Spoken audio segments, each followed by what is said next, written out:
பாவத்தினால வந்த சோதனை எடுத்துப்போம். இது யாக்கோபு 1வது அதிகாரம். யாக்கோபு 1ல் பாவத்தை பற்றி, பாவத்தினால வந்த சோதனையை பற்றி விளக்குறாரு. யாக்கோபு 1வது அதிகாரம் பாருங்க, 12வது வசனம். யாக்கோபு 1:12. சோதனையை சகிக்கிற மனுஷன் பாக்கியவான், அவன் உத்தமன் என்று விளங்கின பின்பு கர்த்தர் தம்மிடத்தில் அன்பு கூறுகிறவர்களுக்கு வாக்குத்தத்தம் பண்ணின ஜீவ கிரீடத்தை பெறுவான். இது என்ன சோதனை? விசுவாச சோதனை. 13. சோதிக்கப்படுகிறவனும் நான் தேவனால் சோதிக்கப்படுகிறேன் என்று சொல்லாதிருப்பானாக. இது என்ன சோதனை? பாவத்தினால வர சோதனை. வேற லெவல் இது. ஆமா, தேவன் பொல்லாங்கினால் சோதிக்கப்படுகிறவர் அல்ல, ஒருவனையும் அவர் சோதிக்கிறவரும் அல்ல. அவன் தன் சுய இச்சையினாலே இழுக்கப்பட்டு சிக்குண்டு சோதிக்கப்படுகிறான். பின்பு இச்சையானது கற்பந்தரித்து பாவத்தை பிறப்பிக்கும், பாவம் பூரணமாகும் போது மரணத்தை பிறப்பிக்கும். இப்போ பாவத்தினால வர்ற சோதனை, அதுல போய் மாட்டி கிடக்குறாங்க, வியாதி அதுன்னு மாட்டி கிடக்குறாங்க. அப்போ அவங்க சொல்லுவாங்க, இது ஏசப்பா இந்த சோதனையை கொடுத்துருக்கிறாரு, கிளீனா இருக்கு, அப்படிப்பட்ட சோதனையை அவர் தரமாட்டார். ஆமா, அவர் கொடுக்குற விசுவாச சோதனை அவருக்கு வேலை பார்க்குறவங்களுக்கு மட்டும்தான். நல்லா புரிஞ்சுக்கோங்க, அவருக்காக ராஜ்யத்துக்காக வேலை பார்க்குறவங்களுக்கு மட்டும்தான் விசுவாச சோதனை. விசுவாசமே இல்லாதவனுக்கு என்ன சோதனை கொடுக்க மாட்டாரு. அவனுக்கு பேய் தான் கொடுப்பான். பேய் கை காலை உடச்சி அங்கங்க படுக்க வச்சுக்கிட்டு இருப்பான், பேய் தான் பண்ணிக்கிட்டு இருப்பான். இயேசுவுக்காக வேலை பண்ணலை அப்படின்னா அவங்களுக்கு வர்ற சோதனை பை டிஃபால்ட் 1 to 1 அவங்க பாவத்தினால பேய் கொடுக்குற சோதனை, பேய் கொடுக்குற தண்டனை, பேய் வழியா கிடைக்கக்கூடிய தண்டனை. இயேசுவுக்காக ஊழியம் பண்றவனுக்கு மட்டும்தான் விசுவாச சோதனை. ஆமா, அவங்களுக்கு மட்டும்தான் விசுவாச சோதனை. இப்போ பெரிய ஒரு பிரச்சனை யாருக்கு வந்தது? இயேசுவுக்கு அடுத்தது பேதுருவுக்கு. ஏன்னா பேதுருவுக்கு என்ன சொன்னாரு? மத்தேயு 16:19 சொல்றாரு, பரலோக ராஜ்யத்தின் திறவுகோல்களை நான் உனக்கு தருவேன் சொல்லிட்டாரு. அவர் என்னோட பரலோக ராஜ்யத்தின் திறவுகோல்களை நான் உனக்கு தான் தரேன்ட்டாரு. இப்ப ஐடென்டிஃபை ஆச்சு, ஆகா இவன் தானா அப்படின்னு. மத்தேயு 16:19 அவனுக்கு அந்த சோதனையை பாருங்க. மத்தேயு 16:19 அவர் சொல்றாரு, பரலோக ராஜ்யத்தின் திறவுகோல்களை நான் உனக்கு தருவேன், பூலோகத்திலே நீ கட்டுகிறது எதுவோ அது பரலோகத்திலும் கட்டப்பட்டிருக்கும், பூலோகத்திலே நீ கட்டவிழ்ப்பது எதுவோ அது பரலோகத்திலும் கட்டவிழ்க்கப்பட்டிருக்கும் என்றார். அவர் சொல்லிட்டாரு, பேதுரு உனக்கிட்ட 12 பேர்ல அவனுக்கிட்ட மட்டும் சொல்றாரு, பரலோக ராஜ்யத்தின் திறவுகோல்களை உனக்கு நான் தருவேன் அப்படின்ட்டாரு. அப்படின்னா இவனை வச்சுதான் கட்ட போறாரு, சபையை எழுப்ப போறாரு. ஆமா, முதலே சொல்லிட்டாரு, நீ பேதுருவா இருக்கிறாய் அப்படின்ட்டாரு. இந்த கல்லின் மேல என் சபையை கட்டுவேன்ட்டார். ஸோ அவனுக்கு தெரிஞ்சு போச்சு, மற்றவனுக்கு தெரிஞ்சு போச்சு, இவனை தான் ஐடென்டிஃபை பண்ணியிருக்காரு. அப்போ அவனை என்ன பண்ணணும்? கண்டெயின் பண்ணி ஆகணும். அப்போ கரெக்டாக வருது. லூக்கா 22 வாங்க. இப்போ சொல்றாரு, எப்பா பேய் சாத்தான் ஒன்றை நைய புடைக்கிறதுக்கு உத்தரவு கேட்டான். ஆமா அப்படிங்கிறாரு. என்ன பாருங்க, ஆமா 31 லூக்கா 22:31. பின்னும் கர்த்தர், சீமோனே இதோ கோதுமை சுலகினால் புடைக்கிறது போல சாத்தான் உங்களை புடைக்கிறதுக்கு உத்தரவு கேட்டுக்கொண்டான். எல்லாரையும், இவன் அத்தனை பேரையும் 12 பேரையும்.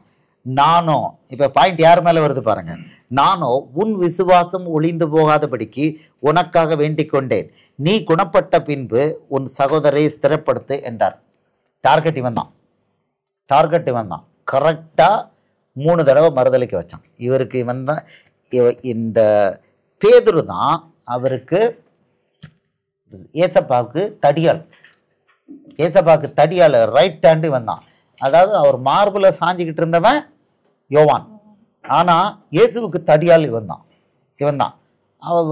மத்தேயு 17வது அதிகாரத்துல வராங்க, உங்க எஜமான் டாக்ஸ் கட்டுறாரா? அதெல்லாம் கட்டுறாரு, போயா அப்படிமா. கட்டுறாரோ இல்லையா அவெல்லாம் கவலையே படலை, அதெல்லாம் பற்றி கவலை இல்லை, எங்கேயா கட்டுறாரு போயா அப்படிங்கிறான். ரொம்ப ரொம்ப இதாக இருப்பான், ஸ்மார்ட்டாக பதில் கொடுத்துருவான் பாருங்க. மத்தேயு 17வது அதிகாரம் 24. அவர்கள் கப்பர்நகூமில் வந்தபோது வரிப்பணம் வாங்குகிறவர்கள் பேதுருவினிடத்தில் உங்கள் போதகர் வரிப்பணம் செலுத்துவதில்லையா என்று கேட்டார்கள். செலுத்துகிறார் என்றான். செலுத்துகிறார், பாயா செலுத்துகிறார்.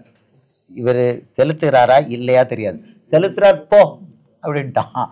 அடுத்தது ஏசப்பாவை பிடிக்க வரும்போது மல்குச காதை வெட்டினவன் அவன் பேதுருதான், பேதுருதான்.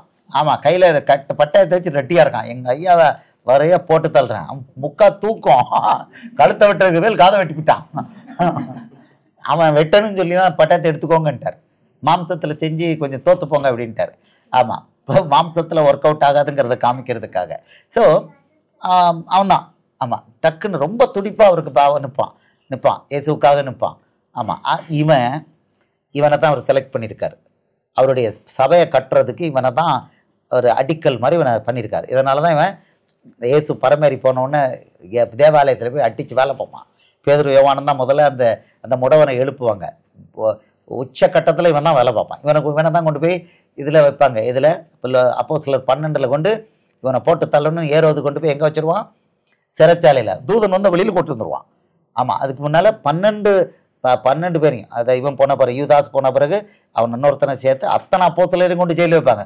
ராத்திரி தூதன் ரிலீஸ் பண்ணுவான். பட் இவனுக்கு மட்டும் தனியாக இவனை கொல்லணும், ஒரு எக்ஸாம்பிள் ஆக்கணும்னு சொல்லி கொண்டு போகும்போது தூதன் வந்து சிறைச்சாலையில் வந்து பாபா ட்ரெஸ்ஸை போடு, சப்பலை போடு பா அப்படின்னு சொல்லி ராத்திரி கூட்டிகிட்டு வந்துடுவான் வெளியில். ஸோ இவன் வந்து முக்கியமான ஆள். அவருடைய இயேசுவோடைய சபையை கட்டினவன், யூத சபையை எழுப்பினவன். அடுத்தது புறஜாதி சபையை கட்டும்போது யாரை அனுப்புனா? இவரை தான் அனுப்புனார். அப்போஸ்தலர் 10வது அதிகாரத்தில் இவரை தான் அனுப்புனார். போகமாட்டேன் போ அப்படிம்பார். கொரோனாலை வீட்டுக்கு அனுப்புவார், மிரட்டியே அனுப்புவார். அனுப்பி புறஜாதி நமக்கு முறைய சுவிசேஷம் சொல்லி அப்போஸ்தலர் 10:44 நமக்கு என்ன கிடைச்சது? அந்நிய பாஷை பரிசுத்தாவி அபிஷேகம் கிடைச்சது. அன்னைக்கு ஞானஸ்தானம் எடுத்தோம். அன்னையிலேருந்து சபை உருவாச்சு. ஸோ இவனை வச்சு தான் புறஜாதி சபையை முதல்ல ஆரம்பிச்சாரு. ஆனால் புறஜாதி சபையை வளர்த்து விட்டது அப்போஸ்தலனாகிய பவுல். இப்போ இவன் ஸ்டார்ட் பண்ண பிறகு மேண்டலை யார் எடுத்துக்கிட்டா? பவுல் எடுத்துக்கிட்டான். ஸோ இப்போ இவனை அடையாளம் கண்டுட்டான். பேய் வந்து அடையாளம் கண்டுட்டான். சொல்லிட்டார், இவரே சொல்லிட்டார், இந்த கல்லின் மேல் என் சபையை கட்டுவேன்ட்டார். இவன் பரலோக ராஜ்யத்தின் திறவுகோல்களை உனக்கு தருவேன், இவன் தான்டா அப்படின்னு சொல்லிட்டு மற்றவனை அடிக்கிறத இவனை அடிக்கணும். அப்படின்னா இவனை அவமானப்பட்டு எப்படியாவது ஓட வைக்கணும் அப்படின்னு தன்னுடைய எஜமானனை, உயிருக்கு உயிராக நேசித்த எஜமானனை, அவன் சொன்னான், என் உயிரே போனாலும் நான் வந்து மறுதளிக்க மாட்டேன்மா. அவன் சொல்லுவான், அழகாக சொல்லுவான். ஆமாம் சொல்லுவான். 33 லூக்கா 22:33 அதற்கு அவன், ஆண்டவரே காவலிலும் சாவிலும் உண்மை பின்பற்றி வர ஆயத்தமாக இருக்கிறேன் என்றான். பயங்கரமா ஸ்டேட்மெண்ட். எல்லாரும் ஆம் நாங்களும் எல்லாரும் ஸ்டேட்மெண்ட் விட்டாச்சு. இவன் தான் லீடர். ஸ்டேட்மெண்ட் விட்டாச்சு. கடைசியில் ஒரு பொம்பளை பிள்ளை 2-3 தடவை அவனை மறுதளிக்க வச்சுக்குவான். சபிக்கவும் சத்தியம் செய்வான். இவர் எனக்கு தெரியவே செய்யாதுன்னு சொல்லி சபிக்கவும் சத்தியமும் செய்து மனங்கசந்து அழுவான். ஆனால் இவர் என்ன பண்ணிட்டாரு? அவனுக்கு முதல்ல கொடுத்துட்டார் அஷூரன்ஸ். நீ குணப்பட்ட பின்பு உன் சகோதரரை ஸ்திரப்படுத்திட்டாரு. நீ என்ன பாவம் எவ்வளோ தூரம் நீ சோதிக்கப்பட்டு தோற்று போனாலும் நான் உன்னையே விட மாட்டேன், மனம் திரும்ப வைப்பேன். அவன் போய் மனம் கசந்து அழுவான். அதை ஏற்றுக்கிட்டாரு. ஆனால் யூதாஸ் மனம் கசந்து அழுததை ஏற்றுக்கல. அவர் அவனு சொல்லிட்டாரு, அவன் பிறவாத இருந்தால் நலமாக இருக்கும்ட்டார். அவனை வந்து க்ளோஸ் பண்ணிட்டாரு. இவனுக்கு அப்படி. அப்போ இவனுக்கு ரெஸ்டோரேஷனை முதலே சொல்லிட்டார். இவனோட தான் நமக்கு நம்மளை அழைச்சிருக்கு. அதான் அழைத்தவர் உண்மையுள்ள படிச்சிங்கல்ல 1 கொரிந்தியர் 10:13 உங்களை அழைத்தவர் தேவன் உண்மையுள்ளவராக இருக்கிறார். சகோதரி வச்சுட்டோம், உங்களை அழைத்தவர் உண்மையுள்ளவர். அவர் அந்த வசனம் தான். அது வந்து அவர் உண்மையிலேயே அழைத்திருக்காருன்னா பேய் என்னதான் போட்டு தள்ளினாலும் டக்குன்னு ஒரு தஞ்சாவூர் மாதிரி ரைஸ் பண்ணி வச்சிருவார், மன்னிச்சு ரைஸ் பண்ண வைப்பார். ஆமாம். ஸோ நம்ம அதுக்கு பாத்திரமாக இருக்கணும். உண்மையான அழைப்பு இருந்தால் பேயலை ஒன்றும் பண்ண முடியாது. பேர் சொல்லி அழைச்சிட்டாருன்னா ஒன்றும் பண்ண முடியாது. பேதுருவை பேர் சொல்லி அழைச்சார். அவர் பெயர் சொல்லி அழைச்சாலும் ஒன்றுமே பண்ண முடியாது. ஆமாம். ஸோ பேதுரு, யோவான், யாக்கோபை பேர் சொல்லி அழைச்சார். பேர் சொல்லி அழைச்சிட்டாருன்னா ஆபிரகாமை பேர் சொல்லி அழைச்சார், ஒன்றுமே பண்ண முடியாது. பேயால் ஒன்றுமே பண்ண முடியாது. எத்தனை பேரை நம்மளை பேர் சொல்லி அழைச்சிருக்காருன்னு தெரியாது. பேர் சொல்லி அழைச்சிட்டாருன்னா இது பேதுரு மாதிரி டக்குன்னு கீழே விழுந்தாலும் வா நீ ஆம்பிள்ள உப்பியாய் ஒன்றால் ஒன்றும் பண்ண முடியாது. அவனை பலமாக யூஸ் பண்ணிட்டார். ஓகே. ஸோ இப்போ நீங்கள் இதில் பார்த்தீங்க, யாக்கோபில் பார்த்தீங்க, பாவத்தினால சோதிக்கப்படுறது அது கற்பந்தரித்து என்ன பண்ணும்? மரணத்தை வருவிக்கும் அப்படிங்கிறான். ஆமாம். நம்ம இதை புரிஞ்சுக்கிட்டோம்னா இயேசுவுக்காக படுற சோதனை அது வந்து நம்மளை நிரந்தரமாக அழிக்கிறதுக்கு இல்லவே இல்லை. இப்போ பேதுரு சோதிக்கப்பட்டான், அழிஞ்சா போனா இல்லை. பவுலை எவ்வளோ பேய் வந்து எவ்வளோ கொலை பண்ண முயற்சி பண்ணான், எத்தனை அட்டம் நம்ம படித்தோம். ஆனால் அவன் கடைசியில் வெற்றிகரமாக இயேசுக்காக வேலை பார்த்து மிஷன் அக்கம்ப்ளிஷ் ஆகி அவருக்காக தன்னுடைய வாழ்க்கையை கொடுத்தான். அது அது ஒவ்வொரு அப்போஸ்தலனுக்கும் கொடுக்கப்பட்ட கிருபை அது. ஏன்னா அவங்க அவங்க எப்படி இருப்பாங்கன்னா, லூக்கா 22 சொல்கிறாரு, இவங்களுக்கு கொடுக்கப்பட்ட கிருபை என்னன்னா, லூக்கா 22 நீங்கள் வந்து ஆமாம், லூக்கா 22:29 ஆகையால் என் பிதா எனக்கு ஒரு ராஜ்யத்தை ஏற்படுத்தினது போல நானும் உங்களுக்கு ஏற்படுத்துகிறேன். நீங்கள் என் ராஜ்யத்தில் என் பந்தியிலே போஜனபானம் பண்ணி இஸ்ரவேலின் 12 கோத்திரங்களையும் நியாயம் தீர்க்கிறவர்களாய் சிங்காசனங்களின் மேல் உட்காருவீர்கள் என்றார். இவங்க அவ்வளவரையும் சிங்காசனத்தில் பரலோகத்தில் உட்கார வைக்கணும், இயேசுவோடு கூட உட்கார வைக்கணும். இஸ்ரவேலின் 12 கோத்திரங்களை நியாயம் தீர்க்கிறதுக்கு அதுக்கு அவங்க தங்களுடைய உயிரை கடைசியில் கொடுக்கணும். பிளான் கொடுத்துட்டார், அதுபடி பண்ணிட்டார். யோவானை தவிர எல்லாருக்கும் இரத்த சாட்சி தான் மரணம். இன்றைக்கி அது எல்லாருக்கும் கிடையாது, யாரோ ஒரு சிலருக்கு மட்டும்தான்.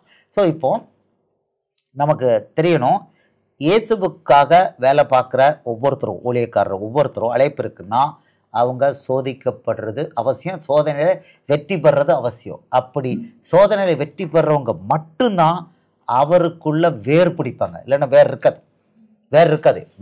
வாய் சவடால் விடலாம், வேர் இருக்காது. ஒத்த அடி லெஃப்ட் ஹேண்டில் அடிச்சிருவான், ஒரு நாள் எல்லாம் அடிச்சு கொண்டு போயிடுவான். ஸோ இந்த சோதனையில் வெற்றி பெற்றுக்கிட்டே இருக்கும் பொழுது அது ஓடிக்கிட்டே இருக்கும். பவுலை வச்சு என்ன சொல்லியிருக்கிறாரு, அநேக பாடுகள் வழியாய். நீங்கள் படிச்சுங்க அந்த அப்போஸ்தலர், அது வந்து கண்டினியூஸாக. ஆமாம், அப்போ அப்போஸ்தலர் 14வது அதிகாரம் 22வது வசனம், நாம் அநேக உபத்திரவங்களின் வழியாய் தேவனுடைய ராஜ்யத்தில் பிரவேசிக்க வேண்டும் என்று சொன்னார்கள். ஆமாம், அப்போ உபத்திரவம், பாடுகள், அவமானங்கள், இது வந்து அவருடைய பங்குன்னு போன வாரம் நம்ம வசனங்களை பார்த்தோம். அது வழியாக போய்கிட்டே இருக்கணும். ஆனால் வேலையை மட்டும் என்ன பண்ணக்கூடாது, நிறுத்தக்கூடாது. கிரியை நிறுத்தக்கூடாது, புறப்பட்டு போகிறத நிறுத்தக்கூடாது, இயேசுவோட வசனம் படிக்கிறது நிறுத்தக்கூடாது, இயேசுவோட வசனத்தை பிரசங்கம் பண்ணுறதை நிறுத்தக்கூடாது. யார் என்ன சொன்னாலும் அதை மட்டும் ஸ்டாப் பண்ணவே கூடாது. Keep moving forward. அப்படின்னா அவர் கூட அந்த பவரை, பரிசுத்தாவின் வல்லமையை கூட்டி கொடுத்துக்கிட்டே இருப்பார், வரங்களை அபிஷேகங்களை கொடுத்துக்கிட்டே இருப்பார். ஃபைனலாக நமக்கு போன வாரம் பார்த்தோம், 7 சபைக்கு அவர் கொடுத்துருக்கிற அந்த ரிவார்டை பார்த்தோம். அந்த ரிவார்டெல்லாம் இருக்குது, ரிவார்டெலாம் இருக்குது, நம்மளால் இமேஜினே பண்ண முடியாது. அந்த ரிவார்டெலாம் இருக்குது. நம்ம அதுக்காகலாம் ஓடலை, நமக்கு இங்கே ஜாலியாக இருக்குது. ஆமாம், ஆஸ்பத்திரிக்கு போய் ஊழியம் பண்ணால் என்ன இருக்குது, என்எஸ்எஸ் கேம்ப் போன மாதிரி இருக்குது. இடிலாம் கிடைக்கல, நல்லா திட்டுலாம் கிடைச்சாலும் அதில் கிடைக்கிற சந்தோஷம் வேறு எதிலும் இல்லை. ஆமாம், மற்ற சோதனைகள் இருக்கலாம், குடும்பத்துக்குள்ள சோதனை. அவர் தெளிவாக சொல்லியிருக்கிறார், தன் சிலுவை எடுத்துக்கொண்டு எனக்கு பின் செல்லாதவன் எனக்கு பாத்திரம் அல்ல. ஆமாம், மத்தேயு 10:38. அதானா வசனம் கரெக்ட் தானா? மத்தேயு 10:38 தான் பாருங்க. தன் சிலுவை எடுத்துக்கொண்டு எனக்கு பின் செல்லாதவன் எனக்கு பாத்திரம் அல்ல.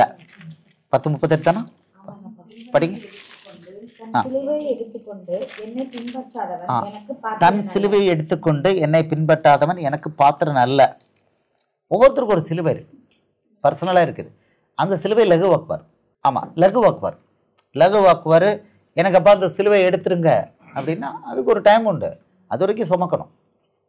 ஆமாம், சிலுவை இந்த சிலுவையை பொறுத்த வரைக்கும் சத்தியத்தை சீஷர்கள் புரிஞ்சுக்கணும். ஏற்கனவே சொல்லிக் கொடுத்துருக்கேன், மறுபடியும் ஒரு தடவை சொல்லிக் கொடுப்போம். இயேசு சிலுவையை சுமந்தார். சிலுவையின் முடிவு என்னது? சிலுவையின் முடிவு வந்து மரணம். ஆக்சுவலாக சிலுவை வந்து தூக்கு தண்டனை. அவரை மரணத்துக்கு தான், அவரை கொலை செய்யறதுக்கு தான் சிலுவைக்கு கொண்டு போனாங்க. சிலுவை இஸ் ஈக்குவல் டு தூக்கு தண்டனை, மரண தண்டனை. ஆனால் இயேசுவுடைய சிலுவையை ஒரு ஆள் சுமந்தான். அவன் சாகலை, காமிச்சார். அவருடைய சிலுவையை இன்னொருத்தன் சுமக்க வச்சு அவன் சாகலை. ஸோ நமக்கு கொடுக்கப்பட்ட சிலுவை மரணத்துக்கு எதுவான சிலுவை இல்லை. அவமானத்தை தாங்கணும், நஷ்டத்தை தாங்கணும். நஷ்டம்தான் அவர் சொல்றாரு, மார்க் 10 சொல்றாரு, எனக்காக நஷ்டப்பட்டியா 100 மடங்கு. நல்லா புரிஞ்சுக்கோங்க, இயேசுவுக்காக நஷ்டப்பட்ட அவர், நான் ஏற்கனவே சொன்னேன், பரலோகம் மனுஷனுக்கு கடனாளியே இருக்கவே செய்யாது. ஆமாம், பேதுரு சொல்லிட்டான், ஐயோ நாங்கள் எல்லாத்தையும் விட்டு வந்த. மார்க் 10வது அதிகாரம், மார்க் 10வது அதிகாரத்தில் அவன் சொல்லியே காமிக்கிறான். சொல்லியே காமிக்கிறான். மார்க் 10:28. அப்பொழுது பேதுரு அவரை நோக்கி, இதோ நாங்கள் எல்லாவற்றையும் விட்டு உம்மை பின்பற்றினோமே என்று சொல்ல துவங்கினான். அதற்கு இயேசு பிரதித்திரமாக, என் நிமித்தமாகவும் சுவிசேஷத்தின் நிமித்தமாகவும் வீட்டையாவது சகோதரனையாவது சகோதரிகளையாவது தகப்பனையாவது தாயையாவது மனைவியாவது பிள்ளைகளையாவது நிலங்களையாவது விட்டவன் எவனும் இப்பொழுது இம்மையிலே துன்பங்களோடே கூட நூறத்தனையாக வீடுகளையும் சகோதரியும் சகோதரிகளையும் தாய்களையும் பிள்ளைகளையும் நிலங்களையும் மறுமையிலே நித்திய ஜீவனையும் அடைவான் என்று மெய்யாவே உங்களுக்கு சொல்கிறேன். இது முக்கியமானது என்ன தெரியுமா? இயேசுவுக்காக ஏதாவது நம்ம இழந்தோம்னு வச்சுக்கோங்க, ஒரு ஒரு ரிவார்டை ஃபர்ஸ்டே கொடுத்துருத்தாரு, நித்திய ஜீவன், பரலோகம். இயேசுவுக்காக இழந்தோம்னு வச்சுக்கோங்களேன், பணம் பொருளாதாரம் ஏதாவது இழந்தோம், பதவி இழந்தோம் அப்படின்னா, பிள்ளை இழந்தோம், மனைவி இழந்தோம், நிறைய கொடுத்துருக்கிறாரு. சகோதரனை இழந்தோம், சகோதரிகளை எதிர்த்து நிற்கலாம், சகோதரி எதிர்த்துக்கலாம். இழந்தோம்னா சொல்றாரு ஃபர்ஸ்ட் ரிவார்டு நித்திய ஜீவன். அதுக்கு பிறகு சொல்றாரு துன்பங்களோட கூட நூறத்தனையாக தருவான். நூறத்தனையா மனைவி மட்டும் இல்லை அதுல. அடுத்து இன்னொன்னு பார்த்துக்கணும், அதாவது மனைவியை இழக்கலாம், உன் புருஷனை இழக்கணுங்க இல்லை. ஊழியம் பெண்களுக்கு டைரக்டா கொடுக்கப்படவே இல்லைங்கிறது தெளிவா இருக்கணும், தெளிவா இருக்குது. அது சொல்றாரு, அவர் கிளியரா கொடுத்துட்டாரு. மனைவியாவது பிள்ளைகளாவது, இங்க கணவனையாவது இல்லை. நான் எதை சொல்லிட்டாருலாம், என் கணவனே நீ போ, நான் ஊழியம் பண்றேன்னா நீ தான் பேய் மோல கிடையாது. பெண்களுக்கு இது கிடையாது, பெண்களுக்கு இது கிடையாது. நம்ம அதாவது பெண்களுக்கு ஃப்ரண்ட் லைன் ஊழியம் கிடையாதுங்கிறத எல்லா இடத்துலையும் தெளிவாக சொல்லியிருக்கிறார். ஆமா, எதப்பா சொல்லிட்டாரு, எல்லாத்தையும் வெறுக்காதவன். லூக்கா 14:33 எல்லாவற்றையும் வெறுக்காதவன் எனக்கு சீஷன் இல்லை. அது வெறுக்காதவன் தான், ஆம்பளை பேர்ல தான் இருக்கு. அதனால புருஷனே நீ என்னை விட்டு வெளியே போ அப்படின்னு ஒரு பொண்ணு சொன்னானா பேய் தான், அவதான், வேற ஒன்றும் கிடையாது. ஆமா, கிளீனா சொல்றேன், ஆம்பளைகளுக்கு மட்டும்தான் அது சொல்லியிருக்கிறார், ஊழியம் கொடுத்துருக்கிறார். ஆண்களோடு சேர்த்து பெண்கள் வேலை பார்க்கலாம், தடை இல்லை. ஆனா ஊழியம் ஆண்களுக்கு தான். இப்போ இங்க கொடுத்துட்டார், மனைவியை இழந்தா எல்லாத்தையும் இழந்தா கொடுக்குறாரு. சகோதரன் அழகா கொடுக்குறாரு, பிள்ளைகளை கொடுக்குறாரு, பிள்ளைகளை நூறத்தனையா கொடுக்குறாரு. மகனே சொல்லலாம், மகளே சொல்லலாம், அவங்க அப்பான்னு சொல்லலாம், ஆனா பிதா சொல்லக்கூடாது, பிதான்னு சொல்லிடக்கூடாது. ஆமா, சரி, இங்க கொடுக்குறாரு நூறத்தனையா வீடுகளை. நூறத்தனையா வீடை வாங்கி நம்ம என்ன பண்ணுவோம்? அவர் கொடுக்குறார் நூறத்தனையா வீடுகளையும் சகோதரிகளையும் தாய்களையும் கொடுக்குறாரு, மதர்ஸையும் கொடுக்குறாரு. ஆமா, மதரை இழந்தையா, உன் மதர் உன்னை ரிஜெக்ட் பண்ணிட்டாங்களா, I will give you mother, I will give you. எத்தனை? ஒன்று இல்லை, 100 கொடுக்குறாராம். 100 மதர்ஸ் கொடுக்குறாராம். ஆமா, 100 ஃபாதர்ஸ் கிடையாது.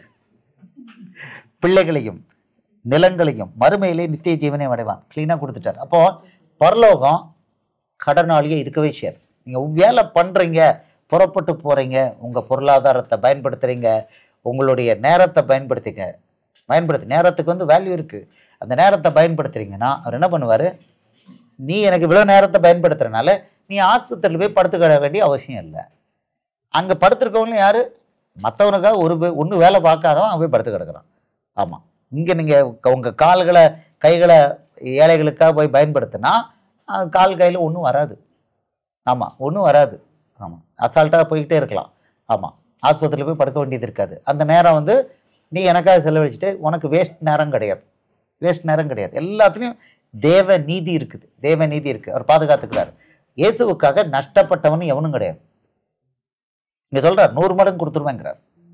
நான் இயேசுவுக்காக எல்லாத்தையும் இழந்துட்டேன் அப்படின்னு யாராவது சொன்னாங்கன்னா மேபி அது காமா, அவங்களுக்கு தெரியல. உண்மையிலே இயேசுவுக்காக இழந்துருந்தாங்கன்னா அது காமா, அப்படியே திருப்பி வந்துடும். சொல்றார் 100 மடங்கு கொடுத்துருவேங்கிறார். ஆமா, 1 மடங்கு, 1க்கு 1 தருவான்னு சொல்லல, 100 மடங்கு கொடுப்பேங்கிறார். 100 மடங்கு கொடுப்பேங்கிறார். இது கேரண்டீடா கொடுக்குறாரு. ஸோ நம்ம இந்த வசனங்களை கரெக்டா புரிஞ்சுக்கிட்டோம் அப்படின்னா சோதிக்கப்படுறதை பத்தி கவலைப்பட மாட்டோம், நஷ்டம் அடைகிறத பத்தி கவலைப்பட மாட்டோம். இப்போ அவமானப்படுறோம், ஆஸ்பத்திரியில் போனோம், ஆயாமதை கொண்டு போ அப்படின்னு விரட்டுறா அப்படின்னா, ரொம்ப காயப்படுற விரட்டினா, இப்படியா என் பிள்ளைய அவமானப்படுத்துறியா, ஒரு நாள் எல்லாரும் முன்னாலே வா அப்படின்னு பண்ண வைப்பார். இவர் வேலையை அதையும் பண்ணுவார். என் பிள்ளைய அவமானப்படுத்தினியா, ஓகே நீ அவமானப்படுத்திட்டே, என் பிள்ளை இன்னைக்கு வரைக்கும் ஒரு நார்மல் சீரியலில் நடிக்கிறான், இப்போ பாரு பெரிய படத்துல என்ன நடிக்க வைக்கிறேன், என் பிள்ளை பெருசா இயேசுவை பற்றி அங்கேயும் பைபிளை தூக்கி காமிக்கட்டும், பைபிளை பற்றி பிரசங்கம் பண்ண வைக்கட்டும் செய்வார். அந்த மாதிரிலாம் பண்ணுவார், நல்ல வம்பு பண்ணுவார். இயேசு வந்து நல்ல குசும்பு பண்ணுவார், பேய்க்கு நல்ல குசும்பு பண்ணுவார். என் பிள்ளை எப்படி பண்ணுறேன், என் பிள்ளைய நான் எப்படி பண்ணி காமிக்கிறேன் பாருடா அப்படிம்பாரு. சமயம் விளையாடுவார். ஆமாம், அவர் வந்து கிங் ஆஃப் கிங்ஸ், ராஜாதி ராஜா. அவர் பிள்ளைகிட்ட குசும்பு பண்ணுறது, யார்கிட்ட குசும்பு பண்ணுறது? உங்களை விரோதிக்கிறவன் என்ன வரிசையாக கொடுத்து வசனம் பார்த்தீங்க. உங்களை ஏற்றுக்கொள்கிறவன் என்னை ஏற்றுக்கொள்கிறான், உங்களை நிராகரிக்கிறவன், நிறைய வசனம். ஸோ உங்களை அவமானப்படுத்துறான்னா யாரை அவமானப்படுத்துறான்? பேய் ஏசப்பா அவமானப்படுத்துறான். ஆமாம் ஆமாம், சொல்றாரு உங்களுக்கு செவி கொடுக்கிறேன். லூக்கா 10:16 உங்களுக்கு செவி கொடுக்கிறவன் எனக்கு செவி கொடுக்கிறான், உங்களை அசட்டை பண்ணுகிறவன் என்னையும் என்னை அனுப்பினவரையும் அசட்டை பண்ணுகிறான். ஆமாம், இப்போ அவர் சொல்றாரு. ஆமாம், நான் அனுப்பினவர். இப்போ யோவான் 13:20 நான் அனுப்புகிறவன் ஏற்றுக்கொள்கிறவன் என்னை ஏற்றுக்கொள்கிறான். அப்படியே அந்த நெக்ஸ்ட் சொல்றாரு அதை. ஆமாம், மத்தேயு 10:40 உங்களை ஏற்றுக்கொள்கிறவன் என்னை ஏற்றுக்கொள்கிறார். ஸோ பவுலை அடிக்கும்போது, பவுல் வந்து பவுலை அடிக்கும்போதில் பவுல் இயேசுவோட பிள்ளைகளை அடிக்கும்போது அவர் என்ன சொன்னார்? சவுலே சவுலே நீ ஏன் என்ன துன்பப்படுத்துகிறாய் அப்படிதான் சொன்னார். வாங்க அப்போஸ்தலர் 9வது அதிகாரம். ஸோ இயேசுவோட பிள்ளையை துன்பப்படுத்துறதும் அவரை துன்பப்படுத்துறதும் ஒன்று தான். வேற எங்கிட்டலாம் நம்ம போக வேண்டாம், டைரக்ட் அவரே வந்து சொல்லியிருக்கிறாரு. ஆமாம், அப்போஸ்தலர் 9வது அதிகாரம் 4வது வசனம். அவன் தரையிலே விழுந்தான். அப்பொழுது சவுலே சவுலே நீ என்னை ஏன் துன்பப்படுத்துகிறாய் என்று தன்னுடனே சொல்லுகிற ஒரு சத்தத்தை கேட்டான். அதற்கு அவன் ஆண்டவரே நீர் யார் என்றான். அதற்கு கர்த்தர் நீ துன்பப்படுத்துகிற இயேசு நானே. அவன் சபையை தான் துன்பப்படுத்திக்கிட்டு இருந்தான். ஆமா, ஆனா அவர் சொல்றாரு நீ துன்பப்படுத்துகிற இயேசு நானே முள்ளில் உதைக்கிறது உனக்கு கடினமாம் என்றார். இயேசுவோட பிள்ளைய துன்பப்படுத்துறது என்னவா? முள்ளில் உதைக்கிற மாதிரி அடி வழங்கும், ரிவர்ஸில் கண்டிப்பாக கிடைக்கும். ஆமாம், ஸோ இயேசுவோட பிள்ளை இப்போ உங்களை அவமானப்படுத்துறாங்கன்னா யாரும் அவமானப்படுத்துறாங்க? உங்களை அனுப்புனவர் அவமானப்படுத்துறாங்க. அப்போ என்ன பண்ணுவார்? ஸ்டோர் ஆகிடும் அவமானம். உங்களுடைய சேவிங்ஸ் பேங்க்ல அவமானம் இருக்கும், 1.5 லட்சம் அவமானம் இருக்கும். இப்போ இதுக்கு பதில் கொடுக்கணும், இதுக்கு பரலோகம் பதில் கொடுக்கணும். இதுக்கு 100 மடங்கு இந்த பக்கம் என்ன கொடுக்கணும்? ஹானர். மனுஷன் முன்னால தேவதூதர் முன்னால மகிமைப்படுத்துவார். அது ஏற்கனவே பார்த்தோம், மத்தேயு 10:32 பிதா முன்னால மகிமைப்படுத்துவார். அதுக்கு பிறகு என்ன பண்ணுவார்? தேவதூதன் முன்னால மகிமைப்படுத்துவார். அது பிதா முன்னால மகிமைப்படுத்துவார். நம்ம என்ன நினச்சிக்கிட்டு இருக்கோம்? பிதா முன்னால் என்ன? இங்கே சில இடத்துல ஹானர் பண்ணுறது பிதாவின் மகிமை. அது பிதா முன்னால் மகிமைப்படுத்துறது, தேவதூதன் முன்னால் மகிமைப்படுத்துறது அங்கே பண்ணுறது. பூமியில் நம்ம பார்க்கலாம், அந்த மகிமையை பார்க்கலாம். அவர் பிள்ளைகளை தூக்கி நிறுத்துவார், கண்டுபிடிக்கலாம். நீங்கள் ஆவியில் கண்களை வச்சிங்கன்னா க்ளீனாக பிதா முன்னால் அவர் மகிமைப்படுத்துறாரு. அடுத்து தேவதூதன் முன்னால் தன் பிள்ளையை மகிமைப்படுத்துறாரு. அசால்ட்டாக பண்ணுவார்.